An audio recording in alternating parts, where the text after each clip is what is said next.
Ragazzi, per chi si è connesso adesso, per chi, guardate, aspettiamo ancora davvero qualche minuto per consentire a tutti di connettersi. Infatti vedo che gli occhietti stanno numericamente salendo, quindi aspettiamo ancora un attimo. Condividete, ragazzi, condividete. Che stasera parliamo di cose belle, ci facciamo del bene. Parliamo di tante cose belle. In mezzo a tutta questa comunicazione negativa che ci sorbiamo ogni giorno. Ciao Consuelo, ben arrivata.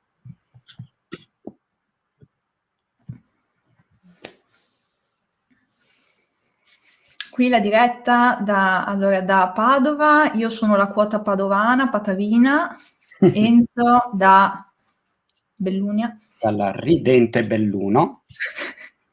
Ed è ridente in questo momento, dai. Assolutamente. Vedo 10 occhietti. Bene, bene. Francesca, ciao Francesca! Benvenuta. Abbiamo da connesso un sacco di artisti. Wow. Vedo, sì. In tanti settori, diciamo.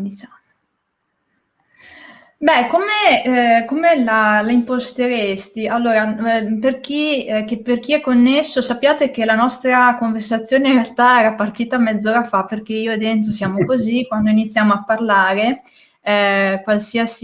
qualunque sia l'argomento, staremo lì delle ore per sviscerare qualsiasi cosa. Aspettate un attimo, vi chiedo, mi sentite bene? Queste domande tecniche che in effetti vanno fatte all'inizio, se no... Stavo già partendo bene, però mi è venuto in mente. Mi sentite bene? Magari scrivetelo nei commenti. Chi taccia consente. Allora, stavo dicendo, no, che in realtà la nostra conversazione era partita mezz'ora fa, perché ci eravamo connessi per fare le prove tecniche e avevamo già iniziato a parlare di dolore, paura, ma non impauritevi per questo, perché li affronteremo o oggi o magari prossimamente, altre volte, in maniera bella. Assolutamente. Vedo che siamo in 12 connessi, 35.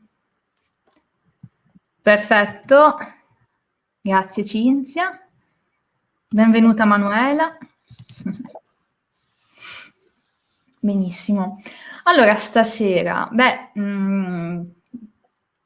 dico un paio di cose prima di partire alla grande, diciamo.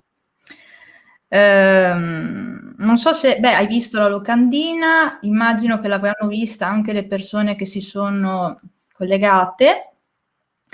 E ci ho messo tanto a scegliere le foto per realizzarla e sappiate che sono foto mie, non le ho prese da Google, ma grazie Raffaele. E quelle sono 2 foto che ho scelto tra le 1000 che ho scattato durante il mio viaggio in Madagascar, viaggio che ho compiuto nel 2017, quindi tranquilli, non l'ho fatto nell'ultimo anno, anche perché non sarebbe stato possibile. Fatto a cavallo tra settembre e ottobre del 2017, quando la situazione era totalmente diversa.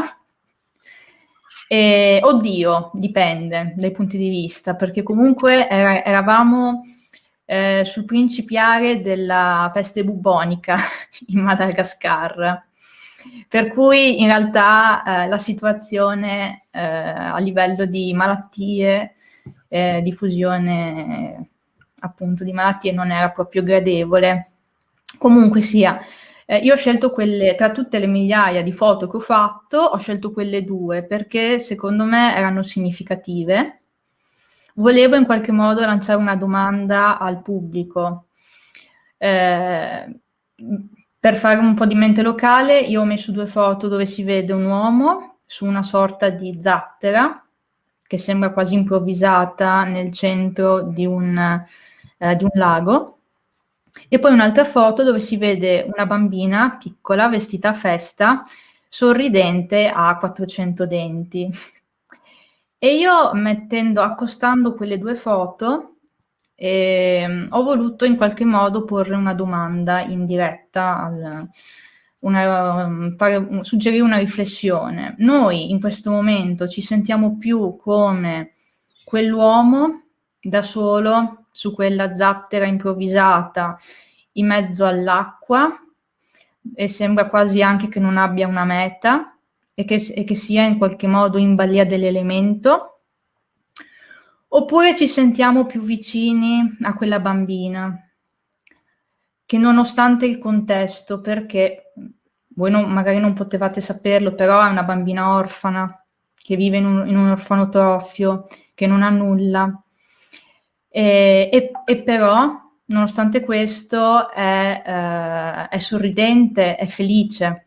Quindi con chi riusciamo a empatizzare di più? A chi ci sentiamo maggiormente vicini come stato emozionale? Quell'uomo in balia dell'elemento oppure la bambina felice?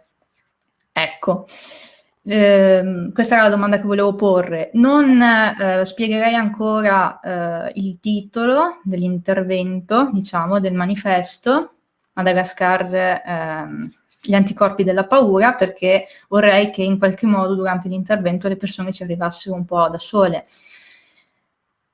Allora, sono riuscita a portare ad arrivare ai 40, tergiversando, quindi adesso possiamo partire.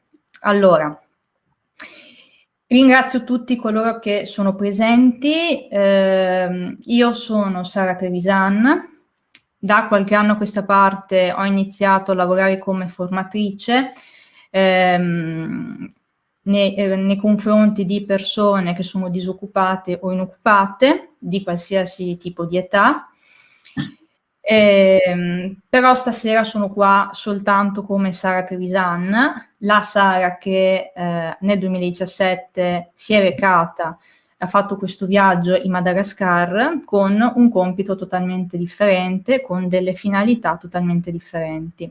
E stasera mi faccio accompagnare in questo nuovo viaggio lo faccio assieme ad Enzo Caviola.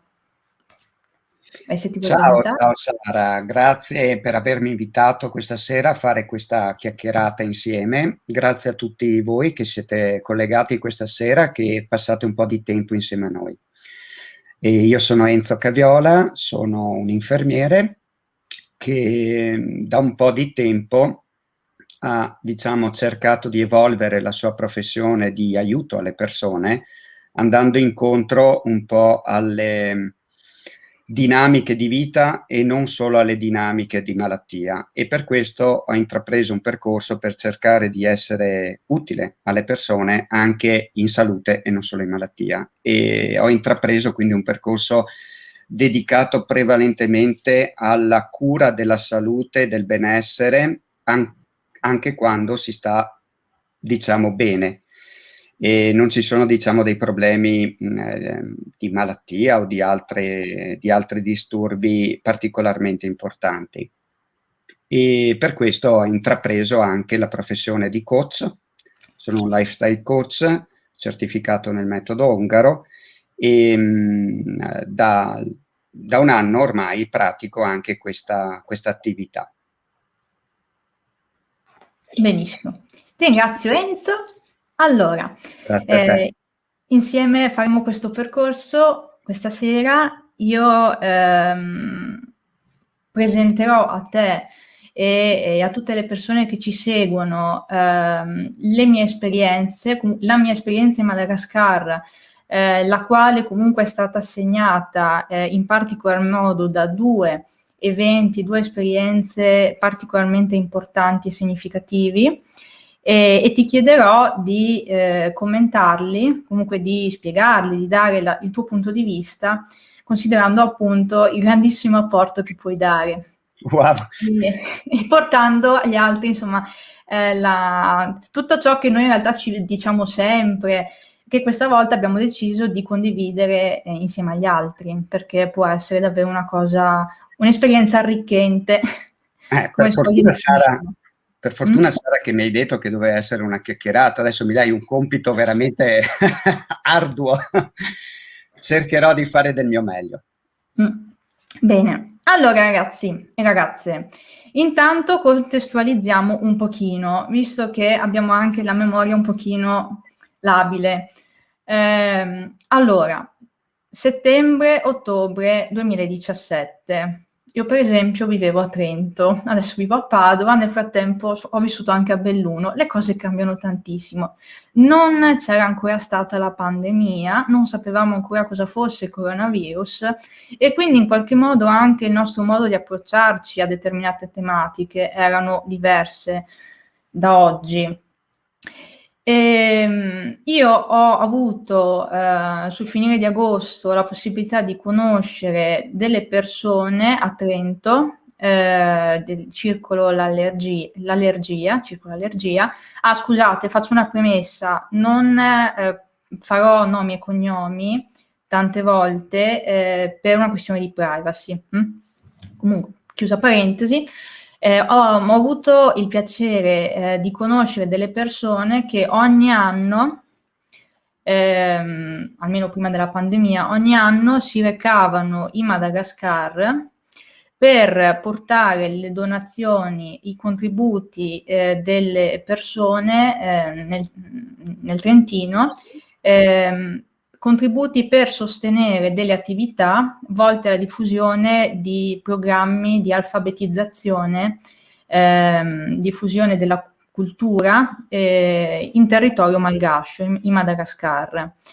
In realtà le attività sono tante. Noi siamo andati giù e io poi sono andata giù con loro per fare questo viaggio di 2 settimane per vedere con i miei occhi quello che veramente si fa concretamente sul territorio, quindi il fatto di costruire scuole, il fatto di costruire ospedali, il fatto di dare a utilizzo gratuito dei latifondi, potremmo dire, per le persone indigenti, a persone indigenti.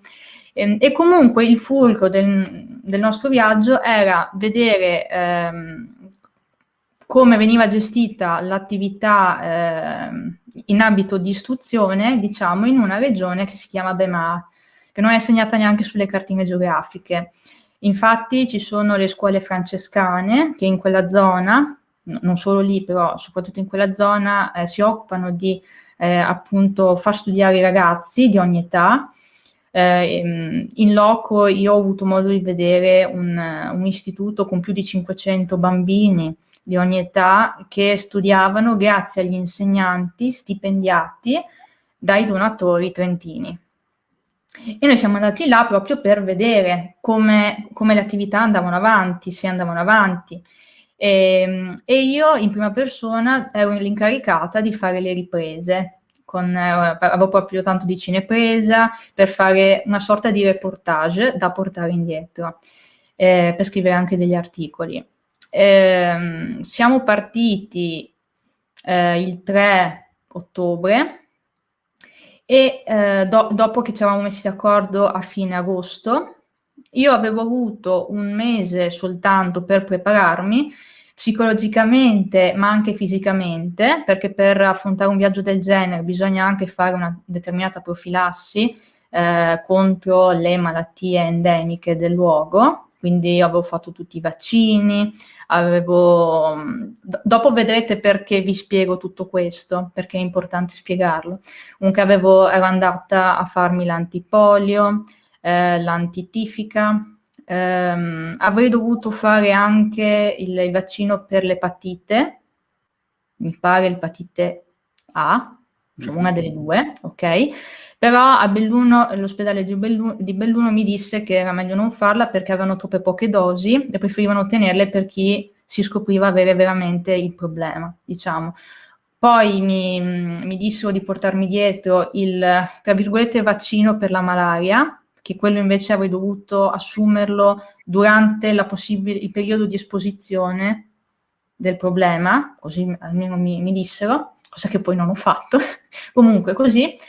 e basta, avevo preso questi vaccini. In quel periodo mi sentii anche dire un po' di tutto da parte delle persone che erano intorno a me, perché appena io dicevo vado in Madagascar, tutti cominciavano a dire: "Ah, caspita, però attenta, stai attenta perché potresti prenderti la malaria, perché non sai com'è la sanità, non sai com'è l'igiene, occhio perché dove vai a finire e non riusciamo a contattarti e sei dall'altra parte del mondo, se ti succede qualcosa".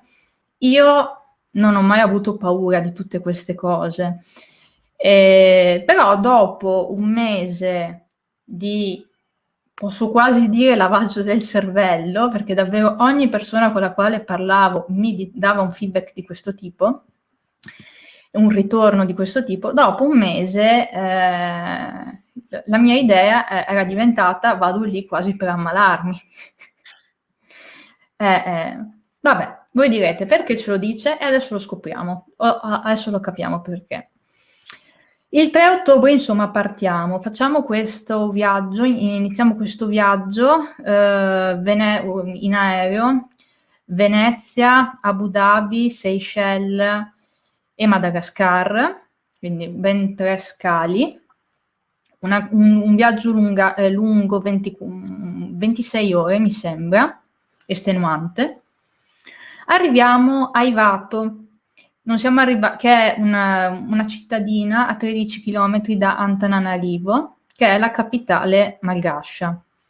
Atterriamo a Ivato perché lì c'è effettivamente l'aeroporto e nel giro di poco arriviamo all'orfanotrofio delle suore salesiane, perché il tour, se possiamo definirlo così, era un po' quello. Noi dovevamo vedere che cosa accadeva concretamente dalle salesiane che gestivano questo orfanotrofio e si occupavano di aiutare le orfane, le bambine orfane di ogni età, dai 4 ai 18 anni. E loro in orfanotrofio in quel momento ne ospitavano 55. E poi per poi andare dai francescani e vedere effettivamente che cosa accadeva in questa regione, la Bemà. Comunque il nostro tour è stato un po' questo, abbiamo spaziato anche nei luoghi perché abbiamo cambiato anche diverse città. Comunque sia, arriviamo a Ivato, scendiamo in questo aeroporto fisicamente anche molto diverso da quello a cui siamo abituati noi, e arriviamo all'orfanotrofio delle suore salesiane. Tutti stipati nella stessa auto arriviamo, si apre il cancello, immaginatevi, percorriamo questa strada sulla terra di color rosso, perché lì la terra è rossa per il ferro, o è grigia per l'alluminio o è rossa per il ferro. Facciamo tutta questa strada all'interno del terreno, diciamo, del circondario dell'orfanotrofio, arriviamo nello spiazzo antistante le due strutture, da una parte il dormitorio con le zone, le sale, le aule dedicate alle ragazze, dall'altra parte invece la zona dedicata alle suore. Scendiamo dall'auto e mi vedo da lontano arrivare questo nuvolo di ragazze, di bambine. Io che ero appena arrivata, avevo appena iniziato ad ambientarmi, mi vedo arrivare questa, non dico tutte 55, però una buona trentina di ragazze, di bambine, che mi arrivano addosso, mi circondano, ma proprio mi arrivano addosso, mi toccano, io che ero lì ancora con in mano la valigia di qua e la tracolla di là, no? Loro si fiondano su di me. Panico.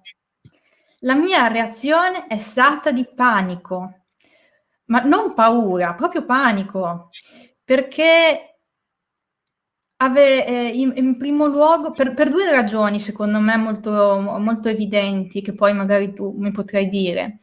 Prima di tutto perché mi sono sentita invasa, mi sono sentita violata, Noi abbiamo, e questo lo vedo anche con i miei discenti quando affronto la comunicazione, no? Noi abbiamo uno spazio vitale suddiviso in zone, addirittura, quindi abbiamo la zona intima, la zona personale, la zona sociale. E noi occidentali, noi italiani, noi del nord piuttosto che noi del sud, perché poi si può scendere e approfondire, noi abbiamo queste zone e le trattiamo in un determinato modo, quindi lasciamo che le persone si avvicinino con determinati criteri. Quelle bambine in quel momento mi hanno dimostrato di non avere una zona intima, nel senso che io che ero un'estranea, non mi hanno tenuto alla larga, si sono fiondate su di me, hanno iniziato a toccarmi e quindi hanno invaso la mia zona intima, la mia zona personale, intima, qualsiasi, tutto. E poi per me, che era da un mese che ascoltavo le persone dirmi che mi sarei ammalata, occhio perché qua e là, cioè io non mi sono vista arrivare delle bambine, io mi sono vista arrivare la malattia. Poi queste bambine erano delle bambine, quindi devi immaginartele vestite come in modo un po' raffazzonato, un po' sporche, magari con il moccio che pendeva dal naso, no? E arrivano in 30, mi circondano, no? E iniziano a toccarmi, perché erano curiosissime della novità, no? Panico, ma veramente panico, paura, ma proprio quella ancestrale, no? Come la chiamavi un po' tu prima, quella che ti senti veramente in pericolo e disarmato. Questa cosa è durata 10 minuti, tanti. Cioè 10 minuti con una sensazione del genere, un'emozione del genere, sono tanti, non finiscono più. E poi dopo ho iniziato mi son bloccata, perché a parte che non potevo muovermi, però perché ero il centro di tutto, però davvero non riuscivo a far nulla. Avevo la mia testa che cercava di razionalizzare a 1000, continuava a dire: "Non sta accadendo nulla, non è un problema, non è un pericolo, tranquilla", ma io avevo i sudori freddi, nonostante questo. È durata una cosa come 10 minuti e poi dopo ho iniziato a tornare a una sorta di tranquillità che però probabilmente ci ha messo almeno 2 ore a ristabilirsi. E lì mi sono stupita tantissimo per la mia reazione, perché sul momento poi l'ho trovata una cosa senza senso. E soprattutto considerando che ero io, nel senso che io non mi sono mai considerata una persona che poteva avere paura di reagire in un modo del genere, una cosa del genere. E a posteriori ho capito tante cose, che adesso non anticipo. E questa era la prima esperienza, che poi commenteremo, la prima esperienza che volevo portare questa sera. La seconda esperienza, molto simile, mi è capitata proprio nella Bemà. La Bemà dobbiamo immaginarcela come una regione sperduta alla quale si arriva con la jeep perché le strade sono impercorribili. Sono impercorribili già normalmente perché ci sono proprio dei crepacci all'interno delle strade, per dire, ma diventano poi ancora peggio quando piove, nella stagione delle piogge, per esempio. Noi per fare 70 chilometri ci abbiamo messo con la jeep una giornata intera. Con l'angoscia di non riuscire ad arrivare a destinazione, perché la jeep, per esempio, a un certo momento, per lo sforzo dei pneumatici, del motore, ha iniziato ad avere problemi alla trazione delle ruote dietro. Scusa se lo dico così. Non so mai se è anteriore o posteriore. Sì, perché avevate sicuramente un fuoristrada, perché per accedere su quella tipologia di strade piena di buche, di fossi, perché poi c'è il discorso della stagione delle piogge che rende poi impraticabili alcuni percorsi, per cui devi trovare addirittura dei percorsi alternativi. Sì. E quindi dopo una giornata passata così, col magone di non riuscire ad arrivare, con un paio di episodi dove davvero ce la siamo vista brutta. Per dirti, siamo riusciti, c'era il pick-up, si era incuneato in una fossa piena d'acqua, non riusciva a risalire e siamo riusciti a uscirne perché 15 ragazzi di un villaggio vicino sono arrivati, hanno attaccato una fune al pick-up e hanno iniziato a tirare con noi. Bravissimi poi, e dopo ne parleremo perché poi davvero là le persone sono una comunità, sono una cosa fantastica. Noi italiani non sappiamo cosa voglia dire. Comunque, arriviamo in questa struttura nella Bemà di sera, una struttura che non aveva l'elettricità. Arriviamo io col cellulare scarico, quindi non avevo neanche la possibilità di utilizzarlo come luminaria, diciamo. Mangiamo, tra l'altro pollame e una buonissima anguilla di fiume, la prima anguilla della mia vita.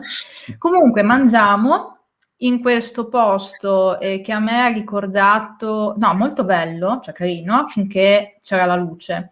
Poi nel momento in cui siamo andati a dormire, le luci si sono ovviamente spente, quel poco che c'era si è spento, e il bagno, sono entrata in bagno, tra l'altro, devo dire, faccio un inciso, da 2 giorni avevo la cistite, una brutta cistite. Allora, entro in bagno, un bagno gestito da uomini, sporchissimo, terrificante, con le blatte, una cosa proprio che faceva senso, e io avevo la cistite. Vado su in camera, in dormitorio, non vedevo niente, ma mi sembrava tutto estremamente sporco. E ho iniziato anche lì a sentire il panico, perché io pensavo, ma dove sono finita? Qua, con il rumore delle zanzare, perché avevo ancora l'incubo, no, della malaria, con il delle zanzare che sentivo alle orecchie, entriamo nella camerata dove avremmo dormito, caldo, non si vedeva niente, con queste zanzare, e ovviamente il luogo che era, potevo aspettarmi di tutto. Ormai mi sentivo quasi come in un videogioco di Lara Croft, non so se sei presente, quelli dove ti aspetti che esca un mostro da qualsiasi momento, no? Una cosa veramente... E lì, secondo un momento di panico, ma panico forte, della serie, mi sono chiesta, una voce dentro forte, no? Mi sono chiesta, ma perché sono qua? Dove sono finita? Non ne esco viva, ma seria, non sto esagerando. Ho superato la notte e quando mi sono alzata ho visto che era un posto bellissimo. Ma sono stati anche là, devo dire, 10 minuti, un quarto d'ora terribili, ma veramente terribili. Vedevo intorno a me soltanto buio, non avevo non solo il comfort della civiltà alla quale siamo abituati, per l'amor di Dio.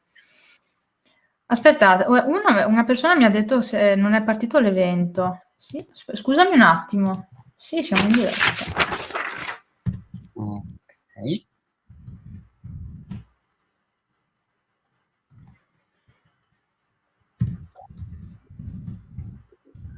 Vedo anche un altro bellissimo commento da parte di Fosca, scenario horror. Sì, no, ma veramente.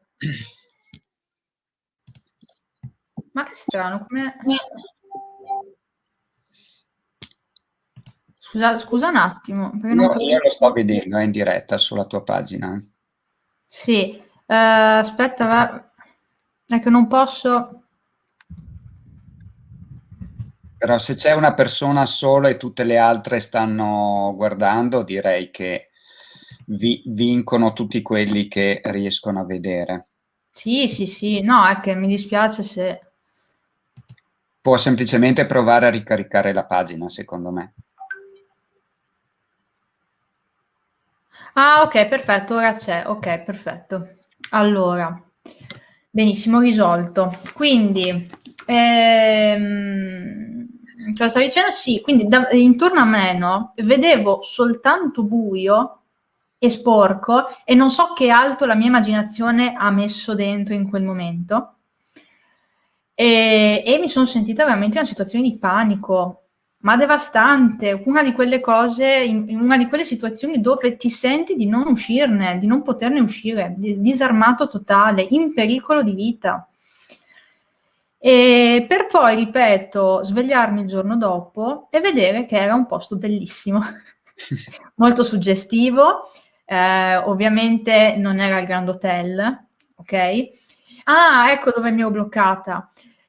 Soprattutto, non solo perché non c'erano i comfort ai quali ero abituata, ma perché vedevo venute meno le mie certezze, quelle che tutti noi diamo per scontate. Il minimum, quello, come potremmo dire, il minimum, cioè l'energia, l'elettricità. Cioè tu ti vedi in un mondo senza elettricità. Sono cose che diamo talmente per scontate che per noi, io lo so che adesso noi tutti a casa diciamo, ma certo, senza elettricità, figurati. No, no, no, perché noi lo immaginiamo avendo però la possibilità di, ce l'abbiamo in realtà, ok? Non averla e non poterci fare nulla, non poter cambiare la situazione è terribile, devastante.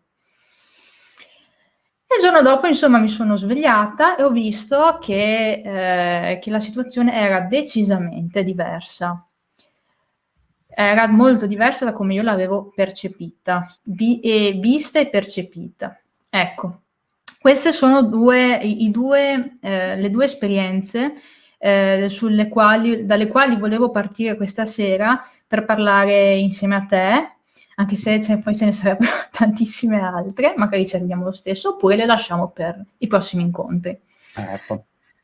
Allora, che mi dici, Enzo? Wow, dico che queste esperienze, a parte il racconto bellissimo che hai fatto, perché mi sembrava di essere lì con te in questo viaggio, per cui e credo che anche chi ci sta seguendo abbia avuto la possibilità di trovarsi lì insieme a noi questa sera, in questo viaggio meraviglioso nel Madagascar, quello vero.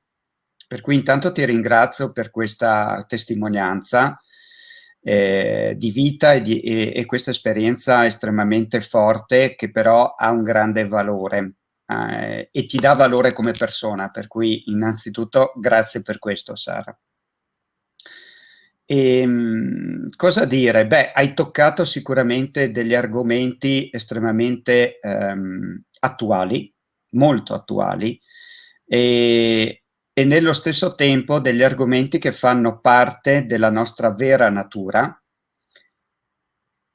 e che molto spesso ci dimentichiamo o trattiamo come qualcosa di astratto o lontano da quello che realmente siamo come esseri viventi e in particolare come esseri umani. La paura effettivamente è una di queste caratteristiche. Cos'è innanzitutto la paura? La paura è un comportamento neurobiologico. È un elemento, diciamo, che fa parte della nostra, ehm, come dire, non possiamo non provare paura. Viene definita infatti una sensazione di base. Cosa sono le sensazioni di base? Noi esseri umani in realtà facciamo parte del mondo animale e abbiamo una cosa in comune con tutti gli esseri viventi animali, che sono appunto le sensazioni di base. E queste sensazioni di base, andando ancora più a ritroso su quella che è l'evoluzione della vita e dell'essere vivente, si basano fondamentalmente sulle due leve che muovono la vita. La vita viene definita come movimento, come possibilità di far succedere qualcosa. Questa è la vita. A livello proprio cellulare, a livello dei microorganismi, di qualsiasi elemento che abbia appunto una, diciamo una sua entità vitale. E le leve che muovono la vita a questo livello molto basico sono due: l'allontanamento da tutto ciò che è tossico, da tutto ciò che è dannoso, da tutto ciò che è pericoloso per la sopravvivenza, e l'avvicinamento, la tendenza a spostarsi verso qualcosa che favorisce invece l'evoluzione della vita, la possibilità quindi di continuare la vita, di continuare la replicazione, di continuare quindi l'evoluzione della specie stessa. E questi due livelli di movimento sono le due leve che poi fondamentalmente, portate ai livelli più superiori e quindi a tutte le stratificazioni e alle sovrastrutture che abbiamo generato nella complessità dell'evoluzione dei vari diciamo esseri viventi, sono la base dei nostri comportamenti, esattamente quelli che hai vissuto tu, Sara, in quella realtà, e nello specifico appunto per la sensazione della paura. Noi però, vi ho detto prima, abbiamo 4 sensazioni di base, e sono la paura, il dolore e la rabbia, e dall'altra parte abbiamo il piacere. Quindi vedete, abbiamo 3 sensazioni di base che sono proiettate a che cosa? A gestire, ad evidenziare, ad amplificare, sono dei radar che abbiamo attivi 365 giorni all'anno, H24, ok? Che vanno ad amplificare che tipo di segnali? Quelli negativi, quelli di pericolo, quelli di minaccia, reale o potenziale. Dall'altra parte invece abbiamo una sola sensazione di base, che è il piacere, che ci spinge proprio alla ricerca del piacere.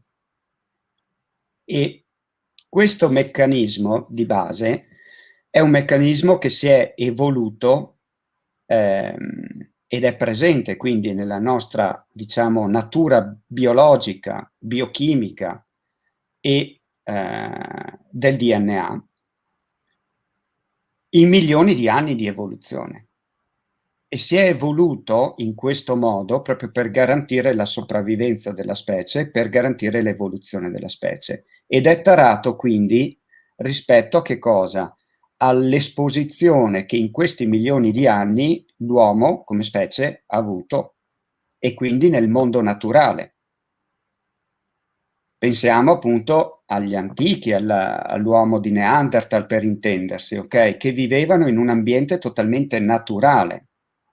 E quindi questi meccanismi e la capacità di provare queste emozioni di base servivano esattamente per queste funzioni, cioè garantire la sopravvivenza e l'evoluzione della specie. Tant'è che cosa serviva all'uomo di Neanderthal provare paura, provare dolore o rabbia?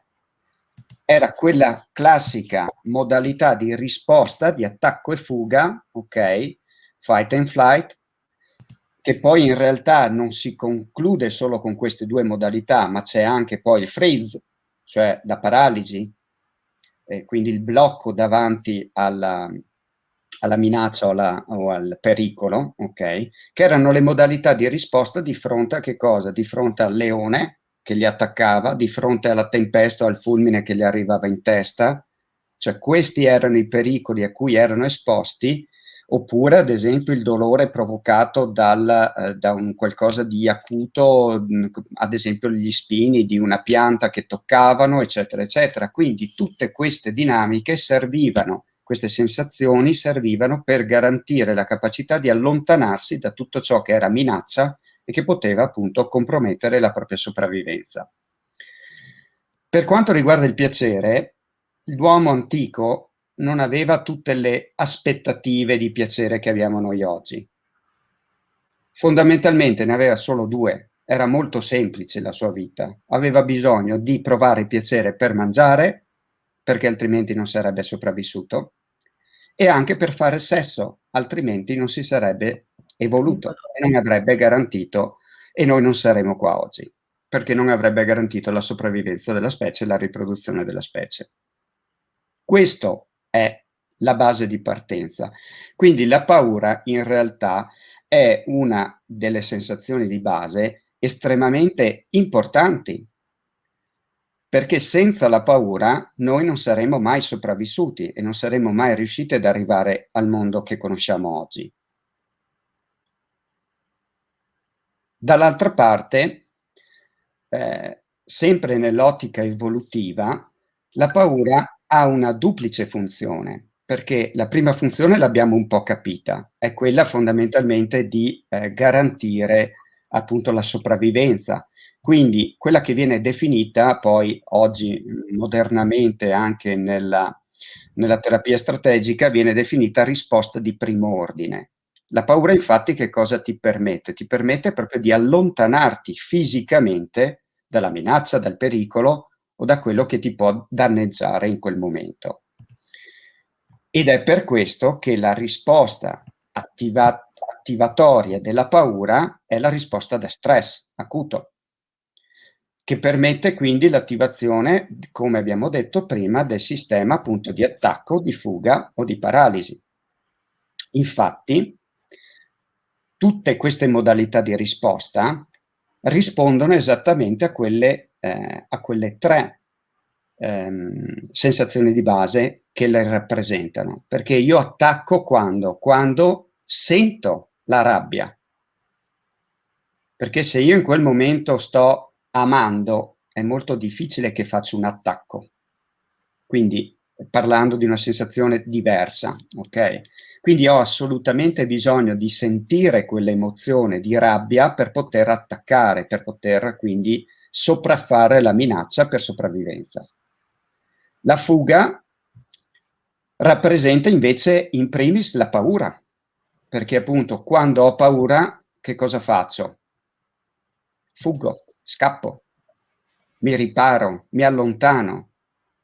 Tutti noi quando riceviamo uno schiaffo, la prima cosa che facciamo, cosa facciamo? Chiudiamo gli occhi, istintivamente. Non riusciamo a prendere uno schiaffo ad occhi chiusi. Se io faccio così in questo momento, sullo schermo, nonostante ci sia uno schermo davanti, forse qualcuno ha chiuso gli occhi comunque. Questo è quello che noi attiviamo a livello appunto molto biochimico. Quella chiusura degli occhi non è razionale, non è cognitiva, non fa parte della nostra corteccia prefrontale, ma non fa parte neanche dei substrati appena sotto della nostra evoluzione cerebrale. È mediata dalla parte limbica, ma parte ancora da una radice molto più profonda, che è una radice molto più sensoriale, molto più percettiva. È proprio quella percezione della realtà che viene amplificata da queste sensazioni. La fuga viene ad esempio, possiamo anche abbinarla al dolore, perché appunto se io mi pungo, la prima cosa che faccio, mi allontano da quello che mi sta pungendo, ok? E anche questo quindi è un'azione fisica che risponde immediatamente alla sensazione, ad esempio, del dolore, in questo caso. Per arrivare poi, ad esempio, anche alla paralisi, al famoso freeze, cioè al congelamento, alla morte apparente, che è quella modalità che poi utilizzavano, guarda caso, gli antenati, cioè pensiamo ai coccodrilli, pensiamo a tutte quelle specie che appunto erano, diciamo, gli anfibi, eccetera, eccetera, che erano i primordi, no? Ancora prima dei volatili, ancora prima poi diciamo degli animali terrestri. Ecco, la loro modalità di risposta alla minaccia qual è? È quella appunto di simulare la morte apparente, quindi di bloccarsi. E che cos'è che stimola questo loro blocco? Chiaramente la paura. Quindi la paura ha una serie di gradazioni che incide tantissimo sul nostro comportamento fisico, prima che cognitivo e mentale. Ed è una risposta quindi istintiva, è una risposta appunto fisica e organica. Dall'altra parte invece, ed è una risposta, anzi prima di andare dall'altra parte, ed è una risposta che consuma molte energie, proprio perché ha una funzione, che è quella di mettere in moto il fisico. Perché la risposta da stress per permetterti di attaccare, per permetterti la fuga, per permetterti di uscire vivo dalla situazione che ti sta minacciando, ti attiva. E come fa ad attivarti? Aumenti la frequenza cardiaca, aumenti la frequenza respiratoria per ossigenare maggiormente muscoli e cervello, inizi appunto ad avere maggiore possibilità di contrarre i muscoli, di essere più reattivo, di correre più veloce. Questo è ciò che succede e a livello ormonale questo comporta l'aumento del cortisolo, l'aumento dell'adrenalina, della noradrenalina, della dopamina, cioè di tutti quei ormoni dello stress che ti permettono una iperattivazione che normalmente non hai. O meglio, normalmente non dovresti avere. Ecco, questa è la risposta che si attiva con queste sensazioni di base, provando queste sensazioni di base. Cosa succede invece al nostro organismo quando proviamo l'altra sensazione di base, cioè quella del piacere? E lì succede tutt'altro. Lì andiamo incontro ad una fase di rallentamento di tutte le nostre funzioni, quindi a un rallentamento della frequenza cardiaca, ad un rallentamento del respiro, ad un abbassamento della tensione muscolare, quello che appunto comunemente definiamo rilassamento, è quello che proviamo quando andiamo a dormire, quello che succede quando riposiamo. E perché è funzionale questa cosa qua? Perché appunto quando proviamo, andiamo incontro al piacere, stimoliamo tutte quelle meccanismi invece che sono atti a stimolare la rigenerazione del nostro organismo, dei nostri tessuti, delle nostre cellule. Ecco perché quando mangiamo proviamo piacere, perché ci stiamo rigenerando, stiamo dando nutrimento a noi stessi. Ma anche quando amiamo stiamo dando nutrimento a noi stessi. Quando ci abbracciamo produciamo ossitocina e l'ossitocina è un ormone che al contrario del cortisolo va a stimolare invece tutti i processi rigenerativi delle cellule, quindi le cellule si aprono, non si chiudono per difendersi, si aprono per accogliere e si aprono quindi per poter essere nutrite, per poter ricevere tutto ciò di cui hanno bisogno, per poter rigenerarsi. E noi funzioniamo così. Adesso cercherò di essere anche un po' breve perché sennò qui ci sarebbe da parlare per ore, però questo è un po' la modalità duale su cui ci muoviamo.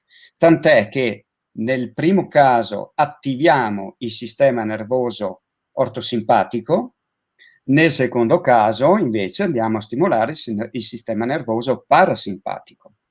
Quindi il primo è attivatorio, il secondo invece è rilassante, calmante.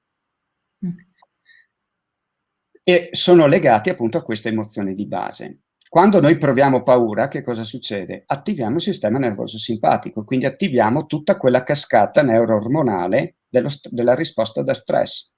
Andiamo a consumare energie, andiamo a togliere, andiamo quindi a creare in qualche modo una condizione appunto di disagio per il nostro organismo, che è funzionale, perché se effettivamente dobbiamo difenderci da una minaccia reale, fisica, o attiviamo questa risposta o ci rimaniamo secchi. E questo però, come ho detto prima, è estremamente tarato e funzionale ed efficace nel mondo naturale. Però cosa è successo in questi ultimi 150 anni di evoluzione della specie umana? Che noi siamo l'unica specie vivente che ha modificato l'habitat in cui vive. Non viviamo più in quell'ambiente naturale, dove gli stimoli a cui eravamo sottoposti erano gli stimoli naturali offerti dalla natura e dalle altre specie con cui entravamo in contatto. Abbiamo creato un mondo totalmente artificiale, antropozizzato, ok? Che è diventato però un mondo ricco di nuovi stimoli estremamente invasivi che producono come effetto l'attivazione delle stesse sensazioni di base, in positivo e in negativo. Però ricordiamoci che ne abbiamo tre per il negativo. e quindi siamo estremamente amplificati a ricevere tutti i segnali che attivano la parte, diciamo, del sistema nervoso simpatico, quindi della difesa e non tanto quella dell'accoglienza. E uso appunto questi termini difesa ed accoglienza perché sono molto richiamabili all'esperienza che hai descritto tu prima, Sara, cioè l'essere appunto in difesa quando qualcuno viene incontro a te e invade la tua zona intima, piuttosto che essere in apertura quando qualcuno arriva vicino a te. Enzo, tu scusa se ti interrompo, hai utilizzato un termine che mi è piaciuto moltissimo e che mi suscita una domanda. Dimmi. Tu hai utilizzato il termine funzionale, quindi c'è un'attivazione funzionale e un'attivazione non funzionale. Quindi la domanda che ovviamente ti pongo in maniera provocatoria è: questa volta, in questi due casi che io ho descritto, la mia reazione fisiologica è stata funzionale? Ti rispondo facendo un altro passaggio, Ok. perché potrebbe essere interpretata in due modi diversi. Potrebbe essere interpretata come disfunzionale o come funzionale. Allora te lo descrivo facendo un appunto in più su questa cosa qua, che ti anticipo, nel senso che noi abbiamo la capacità di essere consapevoli e coscienti. Il fatto è che la coscienza la riusciamo ad esercitare o prima o dopo l'azione che stiamo compiendo o la situazione che stiamo affrontando. Perché è un lavoro appunto di sovrastruttura, è un lavoro concettuale. Invece la consapevolezza, che è più incline al sentire e al percepire la realtà che sto vivendo, è quello che succede nell'atto. Quindi tu, quei 10 minuti che hai descritto il tuo panico, quindi una paura quasi, potremmo dire, frizzante, nel senso che ti ha frizzata in quel momento, ok? Effettivamente era frutto della tua consapevolezza in quel momento. Poi, quelle famose 2 ore che hai utilizzato successivamente, sei entrata invece in una dimensione con te stessa diversa, sei entrata in una dimensione invece di coscienza che ti ha portato ad un livello di elaborazione diverso. Per cui, ecco perché ti dico, facendo questa differenziazione, poi andiamo a spiegare magari che cosa effettivamente succede in questa dinamica, no? Perché ci sono questi dualismi. E tornando quindi al discorso che stavo facendo, alla base di tutto questo meccanismo c'è un elemento fisico che è affascinante e che molto spesso è sottovalutato e che invece diventa un elemento, diciamo, fondamentale. Diciamo che è il direttore d'orchestra ed è il nervo vago. Perché il modulatore del sistema nervoso simpatico e del sistema nervoso parasimpatico è il nervo vago. Oggi infatti la ricerca scientifica si è aperta moltissimo alla teoria della polivagale, la teoria polivagale, cioè dell'influenza che il nervo vago ha in moltissime dimensioni in tutto l'asse della PNEI, cioè della psiconeuroendocrino-immunologia, perché noi non possiamo più distinguere comportamenti psichici, comportamenti neurologici, comportamenti ormonali e comportamenti e risposte immunitarie in modo separato. Perché ormai è da anni che la ricerca dimostra che il canale, l'asse psico-neuroendocrino-immunologico è un asse unico e funziona solo perché coesistono questi 4 elementi e questi 4 elementi collaborano insieme per dare una risposta complessiva dell'organismo. E a comandare, a pilotare tutto questo c'è il nervo vago.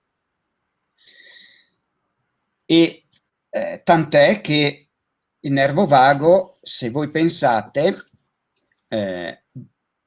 permette infatti in qualche modo di regolare anche quei parametri cosiddetti omeostatici, cioè quei parametri che funzionano da soli, perché il battito cardiaco non è che decido io se vado a 60 o 80 battiti cardiaci, si modula da solo.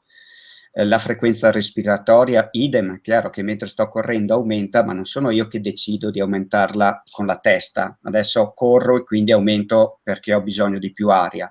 Va in automatico. Però questo automatismo in realtà è modulato in modo estremamente raffinato dal nervo vago.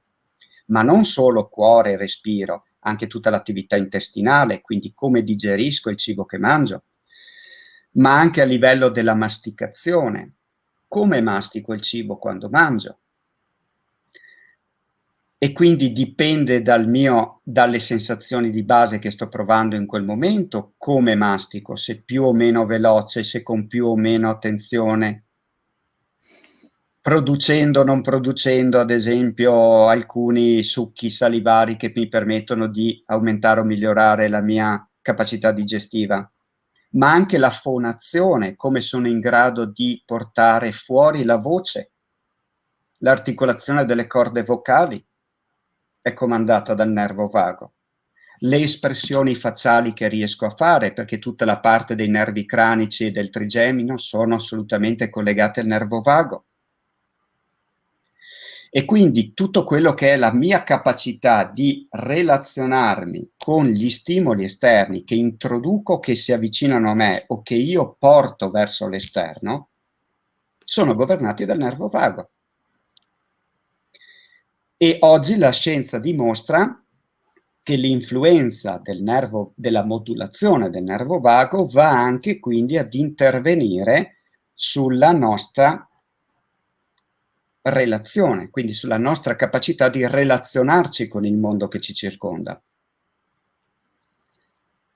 Tant'è che è collegato a tutta la ricerca che è stata fatta ancora negli anni 60 e 70 sul famoso social system engagement, ovvero sul sistema di ingaggio sociale, partendo dalle vecchie teorie di Paul Ekman, eccetera, eccetera. E questa parte della ricerca ha dimostrato appunto come questo sistema di ingaggio sociale, cioè la capacità di mettersi in relazione con il mondo esterno, è estremamente influenzata proprio dalla modulazione del nervo vago tra il far prevalere il sistema nervoso simpatico, quindi la reazione e la risposta da stress, rispetto all'attivazione invece del sistema nervoso parasimpatico, cioè nel momento in cui io mi sento fiducioso della realtà che ho davanti, quindi mi apro alla realtà in cui ho davanti e sono estremamente tranquillo, rilassato. Infatti, da una parte c'è la chiusura, dall'altra parte c'è l'apertura. E questa chiusura e apertura porta appunto ad avere o disattivato il social system engagement o attivato. Quando io sto fuggendo dal leone, di certo non sono in grado di mettermi in relazione con chi sta correndo di fianco a me. Tant'è che di fronte, se la rapportiamo al mondo moderno, di fronte ad esempio ad un'aggressione in strada,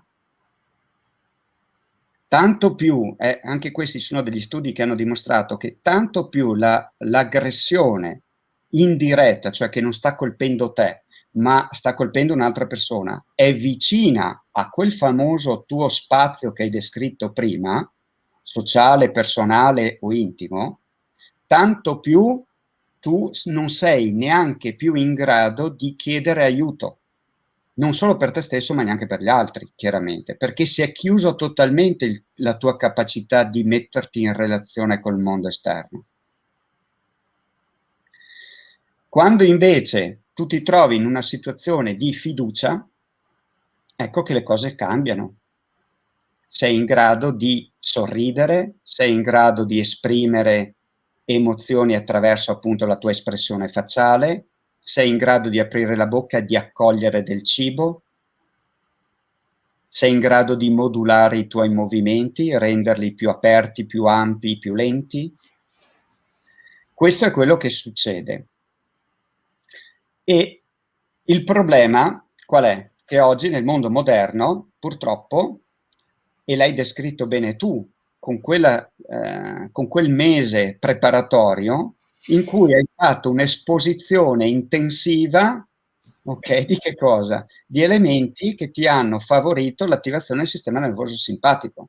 Cioè tu sei partita tesa come una corda di violino, perché sei stata esposta massivamente, perché ti stavi preparando al percorso, ad una serie di informazioni e di coinvolgimenti, di pressione sociale e psicologica che ti ha stimolato costantemente per un mese il sistema nervoso simpatico, tant'è che sei partita con la cistite. Espressione dell'accumulo appunto di cortisolo e di tutti quegli ormoni dello stress che tu hai attivato per un mese. Però in quel mese tu non stavi fuggendo da nessun leone, non hai dovuto rompere il naso a nessuno, perché quella reazione che tu hai ricevuto, cioè che tu hai attivato, in realtà non è stata espressa dal punto di vista fisico e quindi è stata accumulata e poi in qualche modo sfoga. Ed è questo il problema che abbiamo oggi. Il problema che abbiamo oggi è quello di essere esposti tantissimo ad una valanga di informazione, di stimoli che vengono percepiti da questo nostro sistema base, ok, come attivatori della risposta da stress.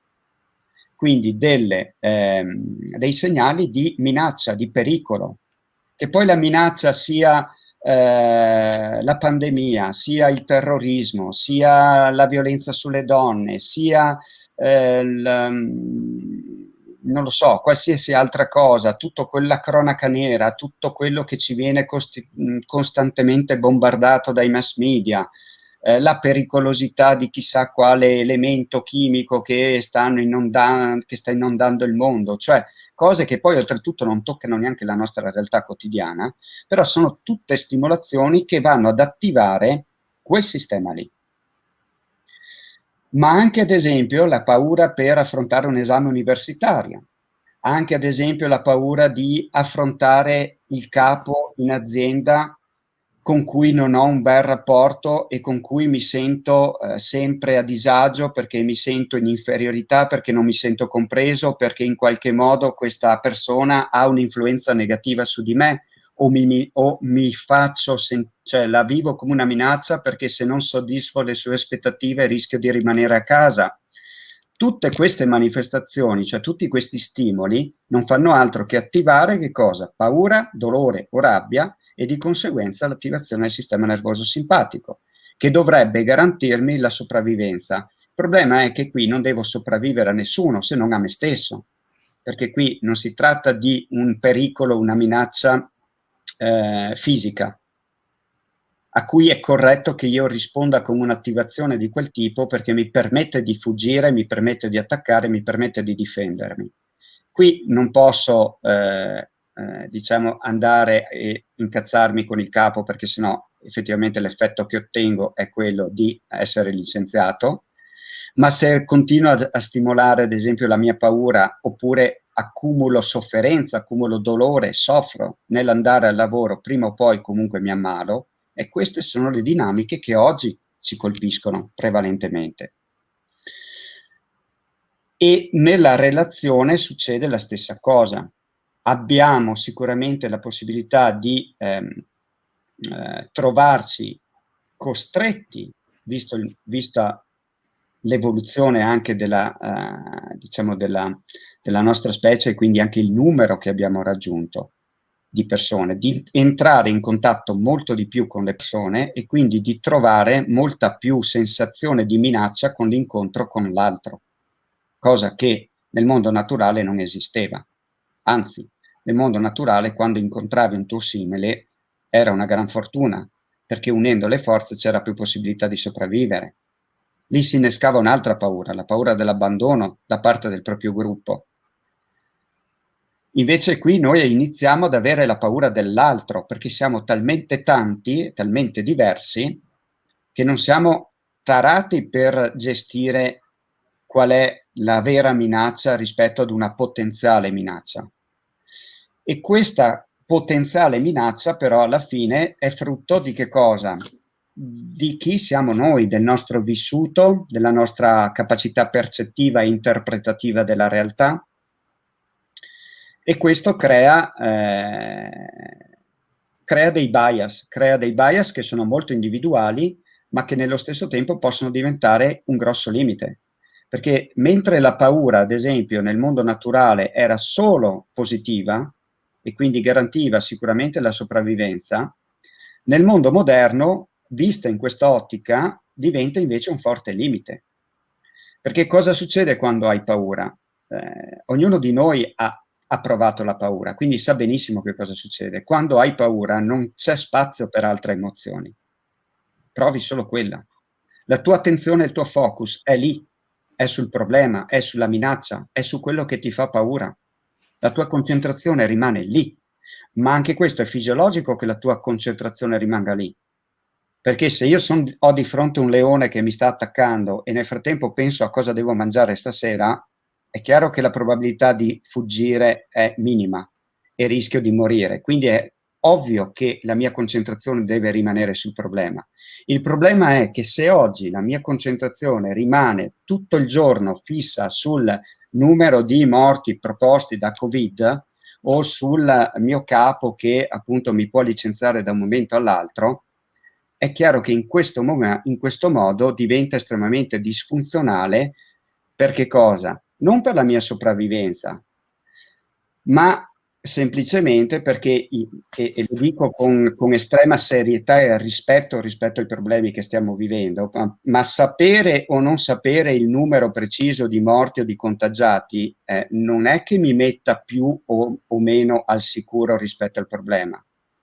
Ecco perché dico, il focus e l'attenzione sul provare paura per quei numeri non mi serve a niente, non è funzionale a me stesso. Così come non è funzionale che io mi concentri tutto il giorno sulla paura di perdere il lavoro, perché probabilmente lo perderò, perché non sarò in grado di performare. Quindi la paura a questo punto nel mondo moderno può diventare un grosso limite, proprio perché mi riduce l'apertura con cui riesco a osservare la realtà che mi circonda, sono concentrato solo sui problemi e non sulle opportunità, sono concentrato solo sulla attivazione quindi di un sistema di risposta che mi consuma energie e non riesco mai a rigenerare, a ricaricarmi, e questo può diventare un problema che generalmente poi io ho visto molto spesso quando appunto ho approcciato la mia attività di infermiere con le conseguenze che ne derivano, cioè tutte le famose patologie croniche, degenerative, che guarda caso riguardano proprio il metabolismo, che riguardano l'aspetto cardiocircolatorio, che riguardano l'incapacità di rigenerarsi correttamente delle cellule e quindi lo sviluppo di tutte le malattie tumorali. Ma perché succede questo?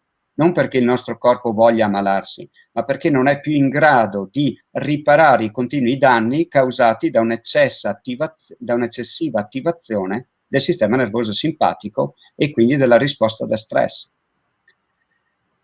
Questo è un po' un meccanismo sul quale mi hai stimolato tantissimo. So che sono stato un po' pesante con questa diciamo, esposizione, però mi sembrava utile far anche arrivare un messaggio che noi funzioniamo così e non funzioniamo male per questo motivo. È che dobbiamo cercare di intervenire noi con appunto coscienza e consapevolezza nel gestire la paura affinché essa diventi una nostra alleata e ci permetta invece di non solo di sopravvivere, ma di condurre la vita in termini, diciamo, soddisfacenti, che possa dare valore effettivamente alle giornate che viviamo, invece di subire solo passivamente tutto ciò che può sembrare pericolo e minaccia. E volevo portare l'attenzione su due cose che tu hai detto, no? Il tocco e, e poi appunto l'altra espressione dell'ambiente, del diverso, della mancanza di certezze. Ed è interessante proprio questo discorso del tocco, ad esempio, no? Tutto parte appunto da quel famoso nervo vago di cui ho parlato prima. E ci sono tu mi hai parlato dell'orfanotrofio, mi hai parlato di queste bambine che ti arrivano, e tu prima hai detto una cosa che me la sono segnata, cioè eh, quelle bambine mi stavano comunicando che avevano perso la loro zona intima. A me questa frase mi ha toccato, e ti dico la verità, Sara, che mi ha stimolato invece la voglia di vedere questa affermazione in una modalità positiva e dire hanno superato la paura della zona intima dopo averla persa. E quindi hanno ritrovato l'essenza invece più ancestrale di scambio e di assenza di paura del diverso. E la questione del tocco è una questione abbastanza particolare, anche questa ampiamente studiata, e ho avuto la possibilità di confrontarmi con dei professionisti che si occupano nello specifico diciamo dello sviluppo psicocognitivo infantile legato al tocco. E ci sono delle testimonianze, degli studi, delle ricerche che dimostrano veramente una connessione profonda tra questa cosa. Vi racconto questa storia qua. Durante la seconda guerra mondiale, o appena dopo, c'erano dei ricercatori che stavano studiando queste dinamiche nei bambini e si è manifestato un fenomeno praticamente che ha interessato moltissimo i ricercatori, cioè era stato notato che dei neonati nati in quel periodo, vissuti negli orfanotrofi, eccetera, eccetera, avevano uno sviluppo e un rischio di morte più o meno accentuato in base all'orfanotrofio in cui vivevano. Peccato che quegli orfanotrofi in cui avevano notato questa differenza enorme facevano parte della stessa organizzazione, e quindi la modalità, diciamo, operativa di gestione era esattamente la stessa, cioè erano proprio modelli replicati. E erano due orfanotrofi statali, infatti, e quindi veniva segnalato che i bambini che crescevano in uno dei due avevano una media dell'altezza, ad esempio, di un peso migliore rispetto all'altro. E la situazione sembrava appunto strana. Poi hanno capito che, per esigenze, hanno dovuto semplicemente invertire le due, diciamo, responsabili, le due tutrici che gestivano gli orfanotrofi, ok? In particolare appunto la signora Grun e la signora Schwarz, che lavoravano nei due orfanotrofi, ad un certo punto se li sono scambiati. E guarda caso, il peso e l'altezza media dei bambini, quando si sono invertiti. Quindi dove prima stavano peggio, hanno iniziato a crescere, a recuperare peso e a crescere molto più in linea, diciamo, con quella che era le linee, diciamo, della crescita normale fisiologica, e dall'altra parte invece, che erano ben pasciuti e messi bene, hanno iniziato invece ad avere un calo. E quindi hanno capito che era una delle due signore che causava il problema. Non diciamo quale, anche se storicamente si sa, ma alla fine hanno capito qual era la differenza, perché dal punto di vista operativo davano lo stesso tipo di alimentazione, con gli stessi orari, nelle stesse modalità, quindi era tutto uguale.